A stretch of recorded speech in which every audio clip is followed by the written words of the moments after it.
Alright guys, what's up? Last video was all about the different hands of poker and how they rank against each other. In this video, we'll dig deeper into starting hands. What cards to act on and what to throw away? We're about to find out. Alright, so your starting hand is the two cards you're dealt in the beginning of every round.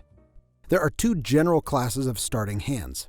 Paired, like two aces, and non-paired, like a 7 and a king. First, let's take a look at paired starting hands. Two aces is of course the strongest starting hand in the game. If you were to go all in with this hand pre-flop, you'd have an 85% chance of winning. But your odds of getting this starting hand is 1 in 221, or roughly 0.9%. A pair of kings is the second best paired starting hand, and so on, all the way down to a pair of twos. Pocket aces, kings, and queens are all extremely strong starting hands, often referred to as monster hands. A pair of jacks, 10s, 9s, or 8s are considered medium starting pairs. Still, a great starting point, but not as safe as higher pairs. Pairs of 7s to 2 are considered weak pairs. They aren't terrible hands, but often lose at a showdown. Now, non-paired hands are a bit more tricky to assess. First up though, this video is brought to you by us, the EasyPoker app. The easiest way to play poker with friends, whether you're physically together or playing online from separate locations. No chips or playing cards needed. Get started now. It's completely free and you'll find a link down below. Now, when evaluating non-paired starting hands, we usually look for three things. The most important factor is high card value. The higher cards, the better.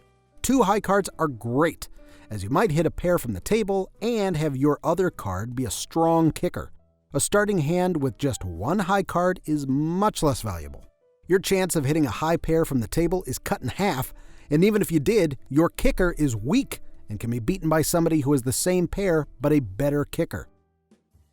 After high card value, we look for suitedness. Cards are suited when they are of the same suit, like hearts.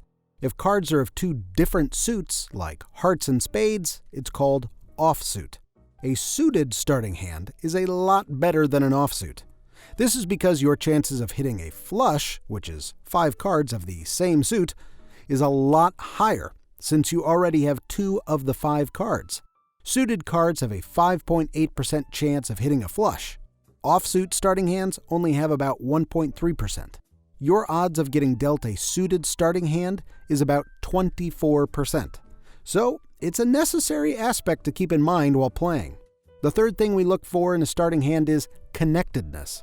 This refers to the rank of the cards in your starting hand and how far apart they are. Cards that are within 5 ranks of each other gives you a better chance of hitting a straight in combination with the community cards on the table. Remember, a straight consists of 5 cards in sequential order. A starting hand of cards that are close to each other in rank leave more possibilities for straights using your starting hand than 2 cards with, say, a 2 cards gap. This is because a wider range of community cards would be able to provide a straight. So the closer in rank your 2 cards are, the better. So there you have it. When assessing a starting hand in poker, we first look for a pair, then high card value, then suitedness, and lastly, connectedness.